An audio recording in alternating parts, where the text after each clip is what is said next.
Welcome to the Elusive Truth. I'm your host, Rich, and sometimes we have Larry with us. These are one of these times that we do not have Larry with us. Hope he gets better. We will talk to him soon. Well, it's good to be back. We've been on a little hiatus. Frankly, the world has gone crazier and more maddening than I ever expected. And it was just time for a needed break. Soul searching, because it's just crazy. And we thought things were bad with Joe Biden. Things are definitely much better with President Trump. But my goodness, have the left come out of the woodwork? Oh, couldn't believe, I just can't believe what I'm seeing or hearing these days. We're leering every day about Minnesota and Waltz and that crazy Fry mayor. Jeez. Seriously, I thought Gavin Newsom was bad. And we just keep adding to the pile, and it's going to get worse and worse. So we have a lot to talk about, that is for darn sure.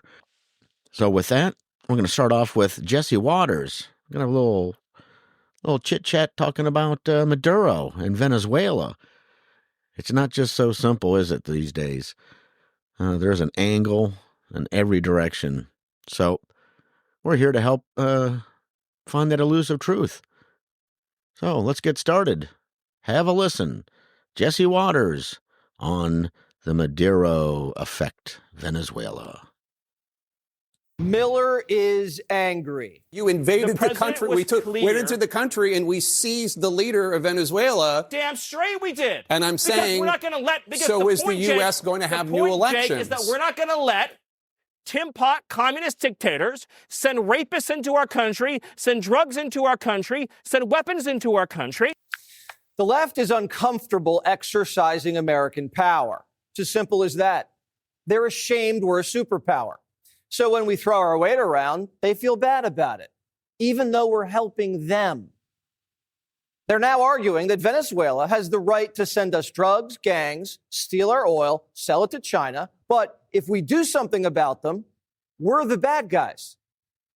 A communist-backed dictator who's been accused of crimes against humanity, we arrest him, and the Democrats say, we're breaking the law. Well, what's the point of being a superpower if we can't exercise any power in our own neighborhood?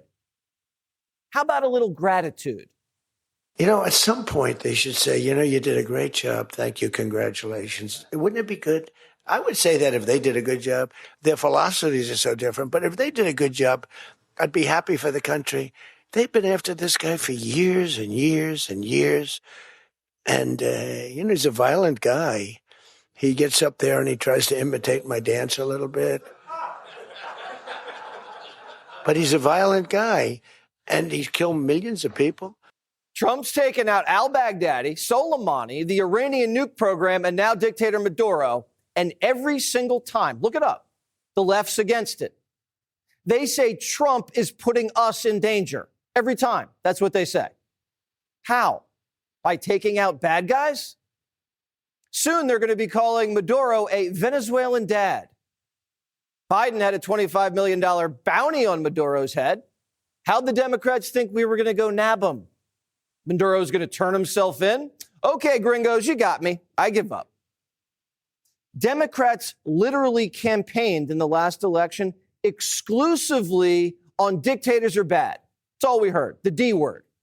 Defending democracy against dictatorship. So a real dictator lost the election, stayed in power, locked up his opponents. Trump puts that guy in handcuffs, and Democrats say he, went about it the wrong way. They put Trump in handcuffs, claiming he tried to steal an election. Well, Maduro actually did it, and a lot worse. Jasmine Crockett thinks it's unfair that the United States has the power to arrest dictators. Well, she's saying, if the shoe was on the other foot. Guess what? There are a lot of people that don't like our leader.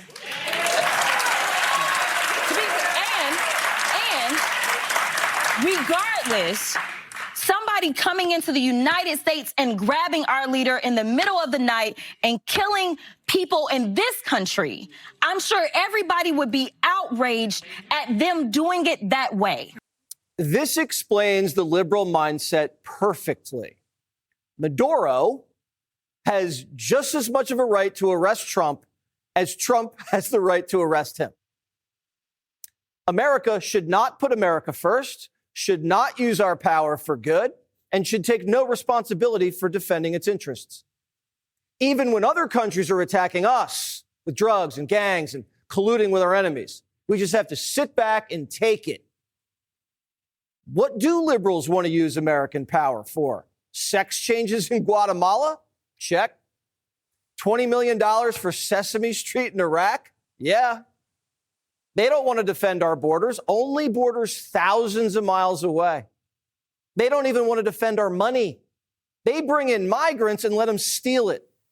Even when we blow the whistle, whoop, whoop, the Somalis are stealing our money, they still don't stop it. Gay marriage is illegal in Venezuela. Is that going to change Crockett's mind? Should we tell her that Juan can't marry Juan in Caracas? Biden left billions in military hardware in Afghanistan, got 13 soldiers killed, and then he smoked a family of civilians with a drone. And the Democrats were like, greatest airlift in history. Trump sends in Delta Force, 0 casualties, picks up this tyrant out of a military fortress in the dead of night, flies him back to New York, puts him on trial. And Democrats are mad. Why? Because they didn't get a heads up? Yeah, because they're telling soldiers to disobey orders. Why else? Because it's illegal? Bush did the same thing to Noriega, arrested him, put him on trial, and put him in prison. Didn't Democrats say all fall, got to give him due process? Well, that's what we're doing. Why else? Because there's no democracy in Venezuela yet? Well, there's no democracy in Libya either, after Barry bombed it back into the Stone Age, or in Afghanistan. We were there for 20 years. They are mad that we're taking the oil. What do you think this economy runs on? Solar panels? You think we're going to win the AI race with China with windmills? Did the Democrats even build any windmills in 4 years? Did the Democrats build anything? How about being proud to be an American? Nicolas Maduro got to meet some great Americans where a night vision guy. It was 3 nights ago. He didn't know they were coming until 3 minutes before they arrived. In fact, his wife said, I think I hear aircraft outside. They didn't know. You know why? Because every single part of that chain did their job. And they did it flawlessly. You know who else didn't see it coming? China. All these Chinese spies crawling around D.C. They were totally shocked. Want to know why? Because we didn't brief Swalwell, and he didn't slip it to Fang Fang. You know what else they should be proud of? The Russian and Chinese air defense systems didn't work against our military. Trump really must be Putin's puppet if he's blowing up Putin's puppet in Venezuela. And this just in from the president. I am pleased to announce that the interim authorities in Venezuela will be turning over between 30 and 50 million barrels of high-quality sanctioned oil to the United States of America. This oil will be sold at its market price, and that money will be controlled by me as President of the United States of America to ensure that it is used to benefit the people of Venezuela and the United States. Did you know after the Iraq War, we barely won an oil contract? Barely. British Petroleum got fat contracts. The Russians got contracts. They didn't even fight there. But Americans spent a decade of blood and treasure, and we walked away with next to nothing. Not anymore.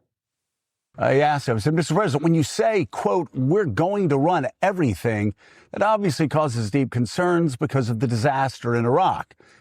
The president's response, Joe, the difference between Iraq and this is that Bush didn't keep the oil. We're going to keep the oil.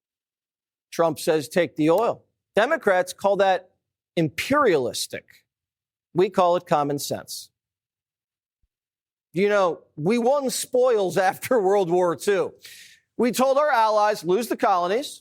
We took half Japan's gold they stole. built military bases on everyone's turf, and pegged the world currencies to the dollar. Was that fair? We've neglected our own neighborhood for the last 25 years because we were stuck in the sand in Iraq and Afghanistan. And while we were there, China swooped into our backyard and turned out all of our neighbors. For years, we sent our soldiers to die in deserts in the Middle East to try to build them parliaments, to try to build them democracies, to try to give them more oil, to try to give them more resources. The future of the free world, Jake, depends on America being able to assert ourselves and our interests without apology. In 2007, Hugo Chavez stole oil rights from Exxon and ConocoPhillips and kicked them out of the country. Now, at the time, Bush was fighting to save Iraq. He didn't have the bandwidth to defend our interests in the hemisphere. That's just a fact. Now, the media is saying, oh, American oil companies, they don't want to go back to Venezuela. It's too expensive. It's going to take too much time. What kind of negative attitude is that? Oil executive phones are blowing up.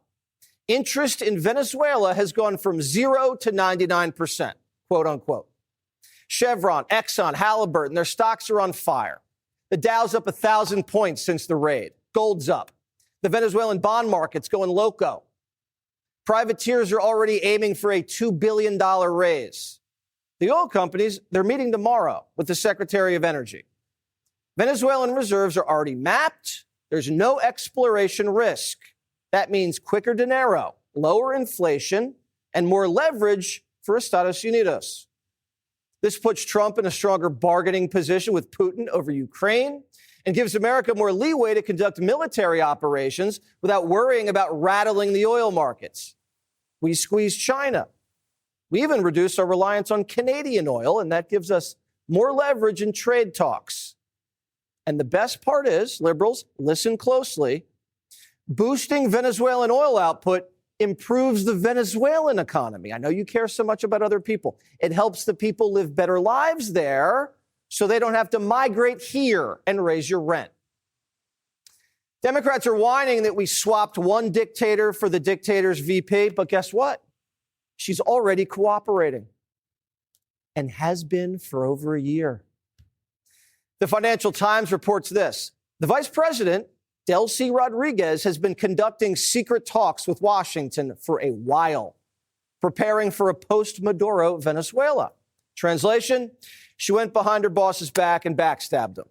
She's now in charge. You don't think this woman's going to play ball a little bit?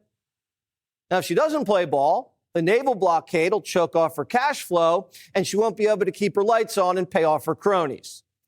Just ask the Japanese or the Cubans how crippling an American naval blockade is. El Vice Presidente doesn't want to find out the hard way. She might not give us elections right away. She might not break up with the cartels because the cartel kickbacks are what keeps the generals fat and happy, but she will hand us back our oil and the gold and the minerals for sure, because that's what we're going to need for AI. Now, between Canada, the United States, Mexico, and Latin America, that puts Trump in control of a North and South American oil empire, which would control 40% of world oil production. Kind of makes us the new OPEC. We'd be in the strongest position we've been in a long time. But there's one more thing we need. Greenland has a population of 30,000 people, Jake. The real question is, by what right does Denmark assert control over Greenland? What is the basis of their territorial claim? What is their basis of having Greenland as a colony of Denmark? The United States is the power of NATO. For the United States to secure the Arctic region, to protect and defend NATO and NATO interests, obviously Greenland should be part of the United States. Not only are Russian and Chinese ships sailing all across the Arctic looking for riches and new routes, the flight paths of Russian missiles, they go directly across Greenland into the United States. Can't have that. The Arctic is the new frontier. It's the new battle space, economically and militarily. And this tiny, tiny, tiny Scandinavian country, a NATO member for sure, has an uninhabited colony, bigger than Alaska, sitting off the coast of Maine. Now, if we're going to defend NATO from the Russians and the Chinese, Denmark's not going to be able to do it. because they just can't. And they're getting a little prickly about the situation. To taunt the Danish special forces who protects Greenland is very easy, but I would like to see how many American soldiers who can cope with these Arctic temperatures and this very harsh environment. I don't think it's something that you get many soldiers to do from the American continent. Yeah, I hate to break it to the Danes. We have long johns here too. Patagonia will happily provide parkas for the Navy. We have soldiers from the Upper Peninsula in Michigan. Gets a little cold up there in the winter. They're used to the wind chill too. If we needed Bermuda to defend the Caribbean from the enemy, I think the British would let us borrow the island. It's called sharing. Funny thing is, the Europeans are lecturing us about colonies. What's yours is yours. Really? My response is that Denmark landed on Greenland before anyone ever thought about making this United States of America. So by that logic, the United States of America should go back to be a colony of the United Kingdom. Okay, is that how it works now? Whoever gets there first gets to keep it? So I guess Russia gets to keep Ukraine. Sounds like the Danes are saying, I don't know. I have a better military doctrine. That's if you don't use it, you lose it. And they know it. And that's why they're begging Rubio for a meeting. And look at that. Trump makes a threat. Now they're coming to the table. They want to do a deal. There's a method to the madness. Maybe we use the oil money from Venezuela to buy Greenland. Maybe we just share it with the Danes. I hear the Scandinavians like to get down like that. We don't judge. Either way, after the Maduro raid, Trump has the wind at his back. After the ousting, look at that. The support through the roof. Now we're talking about 37%. It turns out Americans like what they deem to be successful foreign policy operations. And in this case, they view the ousting of Maduro, at least up to this point, as a successful one, and therefore the support way up. After all, we are not being the world's policemen. We're not doing this for the world like we usually do. We're doing it for us. And what is it that we're doing? We're looking out for ourselves, our people, our neighborhood, our country. Now, if the left can't get it together, Miller is going to be really mad. Wow, way to go, Jessie. There's a lot to unpack from that show. Seriously, think about it. What was the media saying about this whole Maduro thing? Especially the left, but it doesn't matter. The entire media was basically saying Trump is invading a country and we're at war with Venezuela now, and how dare we go kill people there and take this leader out? For what? Oil? He's got oil tankers. He boarded a Russian oil tanker. He stopped a Venezuelan oil tanker. I mean, he's breaking international law. He's a capitalist. He's doing colonialism. Everything negative. And to come find out, President Biden had a $25 million bounty on Maduro. But that's it. They didn't really want him. It was all for fake. It was all for show. Absolutely crazy. And that guy, Mr. Miller, he's awesome. Boy, he's a little pit bull, isn't he? That's what we need. We need to show the people that we mean business and we're serious. But wow. You really do have to check things out. You got to look at all angles because basically what we're finding out is that the media is corrupt and they have their own narrative that they're pushing. I mean, even I'm going to show you some clips now of beloved Democrats talking about we got to do something about drugs and Maduro. This is going to be Senator Joe Biden. He was doing basically a recap after, I believe, President Bush made some speech, and Biden and the Democrats weren't happy that he wasn't pushing so hard, to get rid of our drugs. Seriously, listen to how he's talking and what he has to say. Totally flip-flop now. And worst thing about it, Joe can't remember any of this. So, but here, Senator Joseph Biden, have a listen. He's got a lot of great ideas that he doesn't want you to know now. Every president for the past 2 decades, Democrat and Republican alike, has declared war on drugs. And each of them has lost that war and lost it miserably. They lost because they attempted to deal with only part of the drug problem. They lost because their initiatives were pulled apart by bureaucratic squabbling among their advisors. They lost because they always did too little and they did it too late. That's why the Democrats and Republicans in the Congress got together last year to write the law that required the president to give us a national drug strategy. The one you heard tonight, you heard him deliver it. We don't oppose the president's plan. All we want to do is strengthen it. We don't doubt his resolve. All we want to do is stiffen it. The trouble is that the president's proposals are not big enough to deal with the problem. His rhetoric isn't matched by the resources we need to get the job done. Quite frankly, the president's plan's not tough enough, bold enough, or imaginative enough to meet the crisis at hand. If you had a child in your family that was seriously ill, I doubt whether you'd call a family meeting to discuss what percentage of the family budget you were willing to spend to make him well. You wouldn't say that we can't afford to spend more than a penny out of every dollar the family has to cure the child. But that's exactly what the president would have us do. Spend one penny out of every tax dollar to fight drugs. The Defense Department spends $300 billion a year to prepare for a war we hope we'll never have to fight. But the president says he wants to spend only $8 billion next year on a war we're already fighting and we're losing. The president says he wants to wage a war on drugs, but if that's true, what we need is another D-Day, not another Vietnam, not another limited war fought on the cheap and destined for stalemate and human tragedy. Now, I'm going to point out some specific things, 6 of them, that we find inadequate about the president's plan. I think the president has to join us in making a significantly greater commitment to these 6 areas to stem the rising tide of violence in America. And that's what it is, violence. First, we have to join together to ensure that drug dealers are punished swiftly, surely, and severely.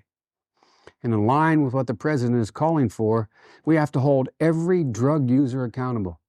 Because if there were no drug users, there would be no appetite for drugs and there'd be no market for them. Let's take a look at what the real problem is. It's not just how many people are using drugs. As the president said, the number of people using drugs, cocaine in particular, is down in our country. That's true. But the violence associated with drugs is spewing out all over America. And that's terrible. I know it's hard to believe, but this very day, violent drug offenders will commit more than 100,000 crimes on this day alone. And the sad part is that we have no more police in the streets of our major cities than we had 10 years ago. And what the president proposes won't help much. What he proposes is no increase over what the Congress has already approved last year.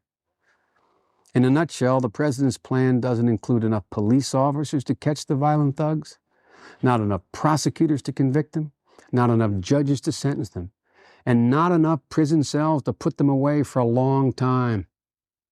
That's why right now, 6 out of every 10 criminals who are arrested on drug charges have their cases dropped. That's why we think the president should triple the commitment that he's made tonight for police, prosecutors, and judges for our cities and our states. Second, education. The president says he's increasing money for drug education because he knows what we know. It works. We found out that when students understand how harmful cocaine is, they're 5 times less likely to even try the drug. And right now, the drug education message is reaching only 50% of the children in this country. And the president's plan, for all the talk, will only increase our efforts by 5%.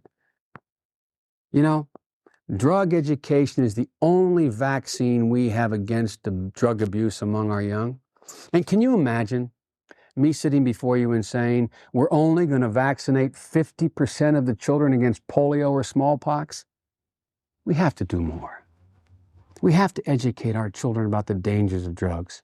We have to start in kindergarten because we know that last year, 1 out of every 4 high school students in America tried drugs, and that the other 3 were prime targets of drug pushers.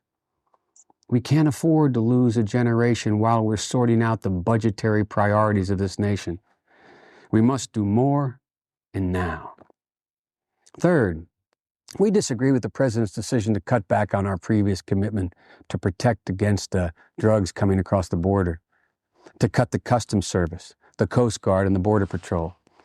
We think we should do more to stem the flow of drugs across our borders, and we think we should go one step further. Let's go after the drug lords where they live, with an international strike force. There must be no safe haven for these narco-terrorists, and they must know it. Fourth, the experts tell us there are 6.5 million addicts, addicted drug addicts out there, and that they're committing thousands upon thousands of crimes. And under the president's plan, we'll treat only 19 out of 100 addicts. He talked about pregnant women. Well, his proposal would help only 1/4 of the children under the age of 16 who are addicted, and 1/4 of the women who are pregnant and addicted. We can do better than that to prevent the next generation from becoming a generation of violence. Fifth, the president has to take charge and end the bureaucratic infighting that plagues the anti-drug efforts now. Last year, for example, and listen to this, last year the Congress approved $5 million to protect Colombian judges, providing the kind of support that the Colombian Justice Minister, Mrs. de Grief, recently asked for in Washington. Yet not a single penny of that $5 million arrived in Bogota, Colombia, before the Justice Minister arrived in the United States a couple weeks ago. And the president's plan does nothing to prevent such fiascos from happening in the future. He must eliminate the duplication among drug-fighting agencies and end the waste. That's one of the main reasons why we created the drug czar in the first place. The last thing I'd like to say about the strategy the president proposes is that we have to make a greater investment in the scientific community. The scientific community that's pursuing innovative approaches for fighting the drug crisis, just as we do for cancer and for AIDS and for Alzheimer's. They're already at work. In a lab in Delaware, scientists are working on new medicines that may block an addict's craving for drugs. And across the country in Los Alamos weapons laboratories, other scientists are exploring new state-of-the-art techniques to battle the narco-terrorist. We need more of that kind of scientific enterprise. We need to enlist America's scientific muscle in turning back the drug traffickers. You know, listening to both of us, this may seem all complicated, very complicated, but it isn't. We know what has to be done. We have to educate our children not to take drugs. Reach our children who are on drugs and get them off. We have to lock up the dealers for a long, long time. And we have to attack the source from which the drugs come. And we have to do that not a piece at a time, but all at once. And we have to do it now. And there's not any reason why we can't do that. We have the power, we have the money, and we have the knowledge.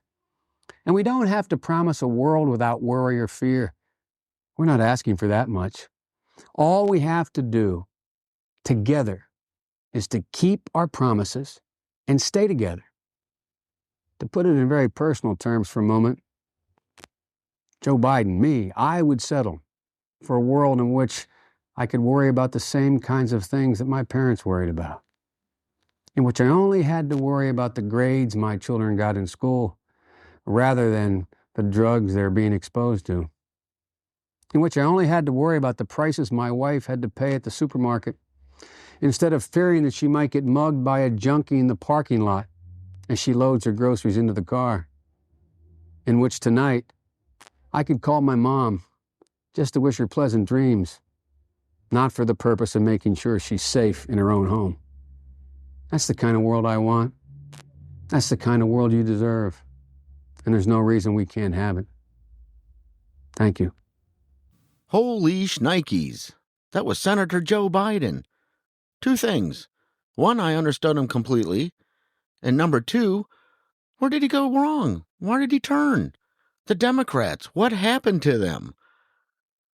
Talking about an international drug force to go after the drug dealers where they live. As long as President Trump doesn't do that, A-OK. Hear anything about defund the police? Take away money? No, wants to spend more. Go after them bad druggies and them drug dealers. My goodness, how times have changed. And so drastically. It's hard to believe that was Joe Biden. But, you know, President Barack Hussein, whatever his name is, did the same thing. He was pro this, at least what he said, but he did laws to undermine everything. And that Hillary Clinton, same thing. She's a tough old beast. Till somebody paid her to say something different. Don't believe me? Have a listen. In the budget I will present to you, we will try to do more to speed the deportation of illegal aliens who are arrested for crimes. Senator Biden, yes or no, would you allow the cities to ignore the federal law? No. I think we got to have tough conditions. Tell people to come out of the shadows. If they've committed a crime, deport them. No questions asked. Undocumented workers broke our immigration laws, and I believe that they must be held accountable, especially those who may be dangerous. That was just a small sample of the hypocrisy from the Democratic demon parties. Hillary, same. I mean, everything coming out of her mouth is suspect. And she obviously forgets that they've been recording stuff for a long time. It just amazes me that the stuff resurfaces. So anyway, we're going to now go to show you how bad D.C. really is. And it is both Democrats, Republicans, independents, Bernie Sanders, they're all in it. Our politicians do not have our back. Our politicians do not represent our ideals, our culture, our values as Americans. And it just goes to show you that the swamp is way worse than we think it is. And it's taking some time to get, I guess, to scratch the surface, to help clean it up, make things right again, make America great again. But we got a long, long ways to go.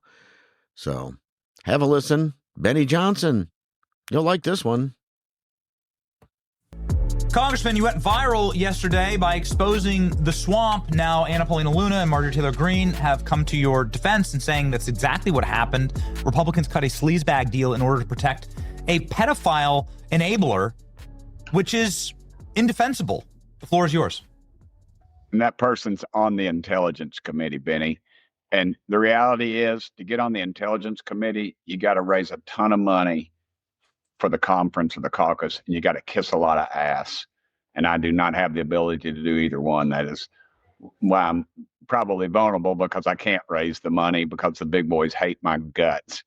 You know, they always throw me a bone the day after the election, tell me they were always with me all along. And I always say, yeah, I really felt it right there towards the end. But the reality is that shows, I could quit saying it's a swamp. I've said this many times. The swamp is something God created. I know you believe in God as the ultimate creator. You know, it's a swamp is a cool ecosystem, filters water. It's beautiful. This is man-made. It is a sewer, and it stinks, and it's infected both parties, and it's just despicable, the deal cutting that goes on to protect people, when ultimately it's not about the people back home, the people that sent us here, not about my dadgum Uncle Roy who died protecting this country. It's about keeping members of Congress in power, and in effect, they are compromised. You and I have talked about this. We blew the lid off that, and everybody got ticked off about it, and then the news came out about what was really going on. This is compromise 101. You see people that you think are going to do the right thing, and then they don't. They vote to protect a pedophile co-conspirator, literally. I mean, this lady was getting texts from Jeffrey Epstein, contributions from him, and you don't hear a peep out of the Democrats over it. And then the vote to censure her, which we ought to vote to kick her ass out of Congress, is what we ought to do. She doesn't even have a vote on the floor on contested votes because she's a delegate. And that she's sitting on the Intelligence Committee, a committee I cannot even go in to hear what's going on as a member of Congress. And they sit up there like they're kings, which I guess they are. And it's just a bogus situation. America needs to get ticked off. We need to get off our butts, and we need to quit with all the garbage about how we're doing what's right, because we're not. And quit saying I'm gonna load up and we're gonna beat AOC. Quit worrying about AOC. Quit worrying about Priapol or whatever. Worry about these moderates that are killing us. They are killing us. I've said this before. Reagan said it. We're one generation away from losing our country. Brother, we're one vote series away from losing our country, because America is going to lose confidence, and they have lost confidence, and they should. We've got to do better than 12% at the polls. So what exactly happened last night with Republican leadership? Was this a Mike Johnson deal? So he was trying to protect Corey Mills from getting a censure vote as well? Let every member of Congress stand on their own, right? It's indefensible what Stacey Plaskett did. So I don't know anything about what Corey Mills did, but it's indefensible what Stacey Plaskett clearly did. And who published that was the Washington Post. It wasn't InfoWars. It wasn't Breitbart. It was the Washington Post that went hard at her for being a pedophile enabler and protector, and actually just pretty much programmed. So she's programmed by an elite pederast, and he is funneling through her questions of Congress. So Jeffrey Epstein might as well be a effing member of Congress at this point. Yep. And he's using the Democrat Party. Yes. Yeah, and so then Republicans can't punish that. That's like the most bottom. That's like below the basement. That's like at the Earth's crust level of like the lowest bar you could get to ask Republicans to simply punish that person with a slap on the wrist. And they can't do that. That's too much. Yep. Well, in the speaker's defense, I got a text from him last night. He saw my viral video. I think it's over 700,000 views, and I was ticked off. And I put it out there, and he said, "Look, I didn't know about it. I was at a state dinner with the president. He came in late, and I get that, but let's correct it. We have the opportunity to correct." See, my tie's not even pulled up, so I was really ticked off. I try to keep it pulled up tight, even though my press guy never gets it right. He always pulls it off to the side, and I get ticked off, but he's all I got. So anyway, no, I just think we missed another opportunity. I hate that in this game. I hate when we miss an opportunity. It's like these Epstein files, dude, the whole thing. And then you get, we got 300,000 kids that disappeared over the border during the Biden or whatever. Somebody said it's not 300,000, it's 100. I don't care if it's 5. You got these kids sold into sex slavery. You've got organ harvesting. This is from the very pits of hell, Benny. Yes. Something that we should all agree on, even people that aren't even believers in Jesus. This is the pits of hell that these people are in. And then the Democrat Party doesn't have the guts to call that out because it happened during the Biden administration. And then, raise all the hell you want about Epstein. It's horrible, but this is there too. And no one will address any of this. And then Congress has the nerve to cut a deal with a lady who doesn't even have a vote because she's a delegate. And she sits on the most powerful committee in Congress. Most powerful. It is the most sought after position. I said something to the former speaker about getting onto it, and he just laughed after I helped him get in there. But anyway, he was removed anyway, but it doesn't matter. The point is this country knows right now we are compromised. If we can't kick somebody like that out of the committee, then she needs to be out of Congress. She needs to go back to the island where she came from. Although granted, it's American territory. I get that. And we need to start over again. This does not need to happen. Republicans, whatever deal they cut, I don't know what Corey Mills did. I'm not even worried about that. I'm worried about the vote that you had 3 Republicans vote against it, 3 that passed, and 4 that chose not to vote that were there. So will we get another vote on this? Did the speaker tell you we're going to get another vote on this? I don't know. I don't know the process. I'm not the parliamentarian. I'm just, my blood pressure has been going through the roof since last night, dude. I'm going to find out, though. I'm going to find out because America deserves that. And we need to hold people accountable. And that's why people like you are so politically deadly to these people, and they hate your guts. And I love it. And I love it. Good. We've been railing against them because Mike Johnson lied to my face. Like, I was up in Capitol Hill, and I'm not. This isn't like a Mike Johnson hate show, but this is an equal opportunity. Like, explain to us, and you better tell us the truth when we're up there, because he's like, yes, I want everything out. Pam Bondi should just release all of it. We shouldn't protect any of these pederasts. And he said that to me, and we played the clip. And then what happened last night was Republicans voted to protect the pederasts, and some of them. And to not punish people who were effectively being an Epstein proxy. I mean, you have to look at Stacey Plastick now. You have to look at her as effectively like Jeffrey Epstein serving in Congress. That's what she is. Yeah, she has his ear, or he had her ear. Now, how much money do you think that she funneled through the shady Virgin Island stuff, like from Jeffrey Epstein? I mean, how much money do you think? We saw what was happening with Sam Bankman-Fried. You know, shouldn't it be her? We know that the Virgin Islands is like the center of all money laundering. Shouldn't it be her under investigation? Not just censured, not just kicked out of Congress. Shouldn't there be a full-scale investigation? Yeah, and also who all Epstein gave money to. Yeah. Because I guarantee you they're the ones that yell the loudest. There's a movie, I think it's Stalag 13 or 17, I can't remember. And they said, and this guy was supposed to be a snitch. He wasn't. He was just a jerk. And they beat the crap out of him. And they said, who do you think is the one that did it? Who do you think is the real snitch? And he said, the one that beat me the hardest. And so the ones that are yelling the hardest in this thing, took me a long time to get to that point, but I think you understand what I'm saying, Benny. You get me. I just can't even imagine. Yeah, there you go. I can't even imagine going home back to East Tennessee or just to Tennessee anywhere and saying, oh, I voted to protect these dirt bags. It's ridiculous. Of course not. Of course not. No, it's indefensible. It's indefensible. I've always said, ultimately, more than the voters, I'm going to face my maker one day.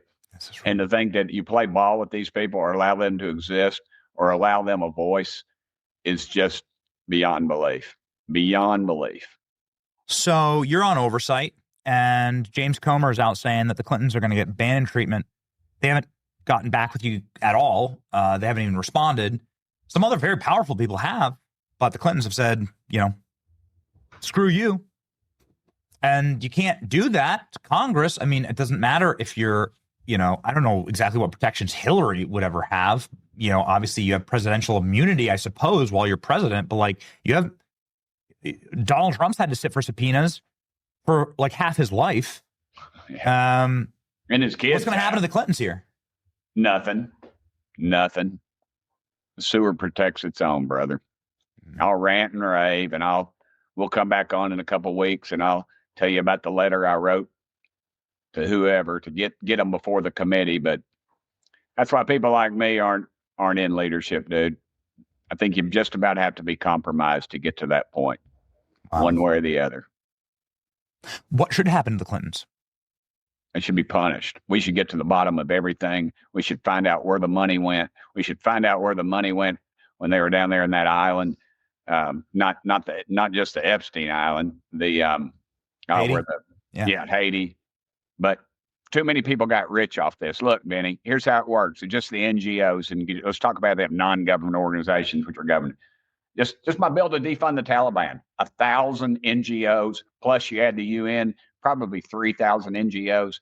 The money flows, and Elon Musk had it right, and that's why I think both parties shunned themselves from him, because he said, hey, those NGOs, the money flows right back to Washington. And he told me, he said, I think it flows in the pockets of politicians. I mean, you had the ranking member of the committee I serve on that went through the bill to defund the Taliban, which, still waiting in the Senate for them to pass it.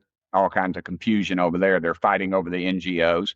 The money, he told me the money flows right from your pockets to the dadgum NGOs. The NGOs, the money comes right back to Washington in the form of dark money and in the pockets of politicians. That's why you're seeing Republicans go squishy on NGOs, because they're shady as hell. They all are. I mean, if you're involved in it, they are. Not everybody up here is. Some of them are just willing idiots. They just go along to get along, so they know that they'll get their crumbs, and they don't really ask where they come from. Do you think that that's what Elon found, and that's why he was run out of the city? That's my theory.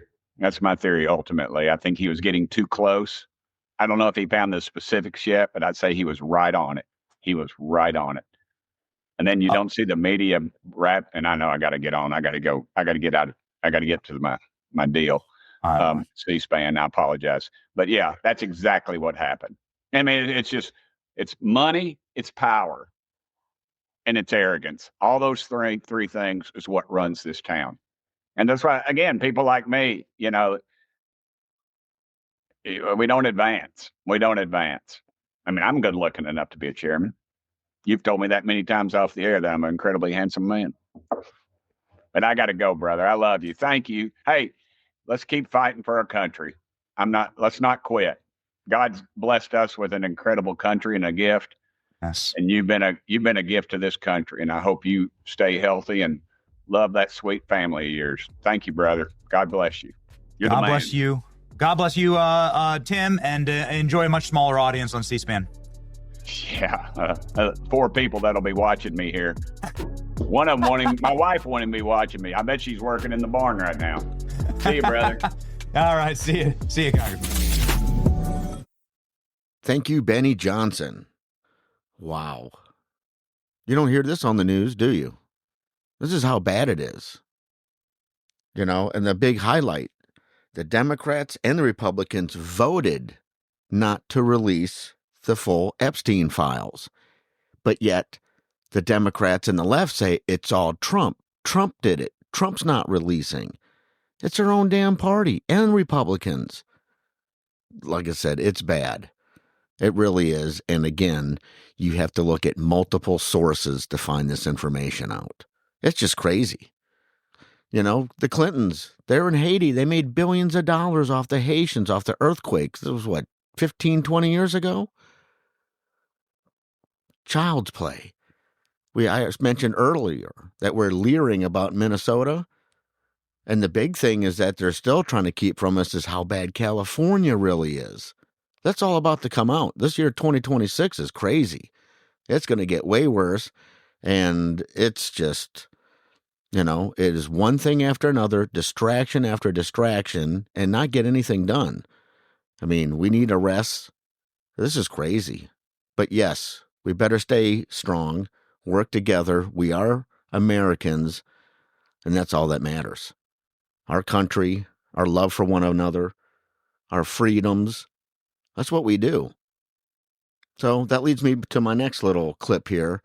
This is coming from overseas, giving a little information about what most Americans don't perceive. Have a listen. Poor people of America. Not because they are weak, but because they were the first to see the machine from the inside. And I'm about to defend the working class of America like no one ever did. And by the time I finish, you'll see them with different eyes. For over a century, the American people have been fighting back. They have. Through civil disobedience, whistleblowers, grassroots movements, union strikes, and the relentless invocation of their constitution. The real battle wasn't red versus blue. It was corporation versus constitution. And every time the people gained ground, the system adapted. America was also the test lab. First to be psychologically fractured by engineered identity wars. First to be entertained into sedation. And first to be punished. Because if Americans woke up fully, it would be game over for the machine. That's why the system doesn't fear a foreign enemy. It fears the awakening of its own people. The American people are a hero. But no one told them they were living in the dragon's mouth. And what you're witnessing, in the collapse of trust, the social chaos, the inability to distinguish truth from manipulation, isn't because the people have failed. It's because the people have been systematically broken and then blamed for it. They are not the tyrants. They are the first line of resistance that's being crushed preemptively, so the rest of the world won't get any ideas. So what now? Do we abandon them? Do we mock them? Or do we finally recognize that behind the opioid crisis, the obesity, the division and the rage is a population in mourning? Mourning the death of its sovereignty, its family structures and its purpose. The question isn't whether Americans deserve to be free. The question is whether they'll remember that they were born to be. And I believe I'll take it one step further. Are we bold enough? Are we smart enough? Are we intuitive enough to actually work together and see that they are dividing us and we do have the power? That's what the Constitution, we the people. You know, they keep trying to say how bad we are, the left and, you know, ICE and these immigrants and migrants and aliens, whatever you want to call them. But the fact of the matter is, our country is number one. People want to come here. People want to live here. People want the freedoms that we do have. I mean, really, the Democrats, I've never seen them act like this. This is nuts. They want to take all that away. Socialism, communism, there is no room for that in the United States. You know that. We all know that. They know it too, and they're using it against us.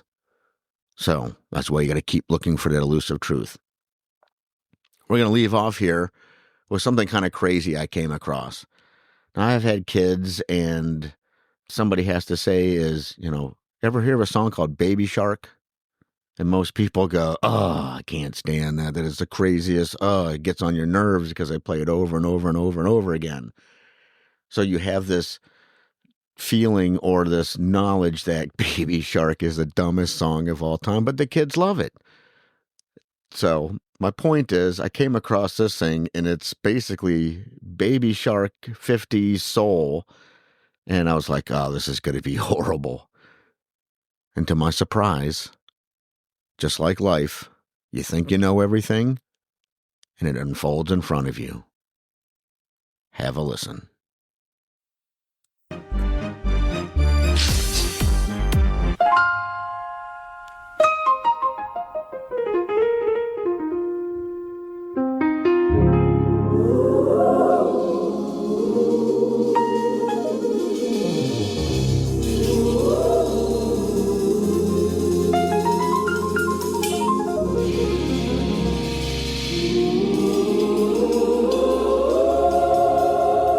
Once I sang this slang to the sea, and the sea sang back to me.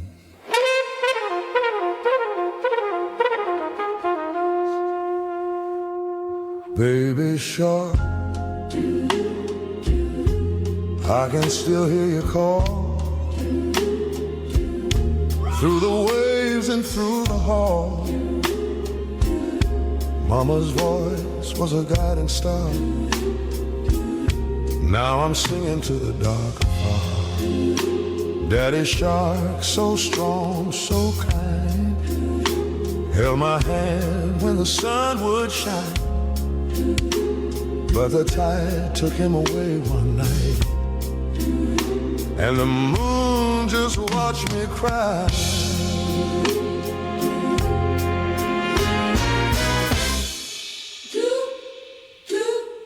Baby shark, you still swim in my heart. Oh, mama, I can hear you in the waves, family of the sea. Remember me. Oh,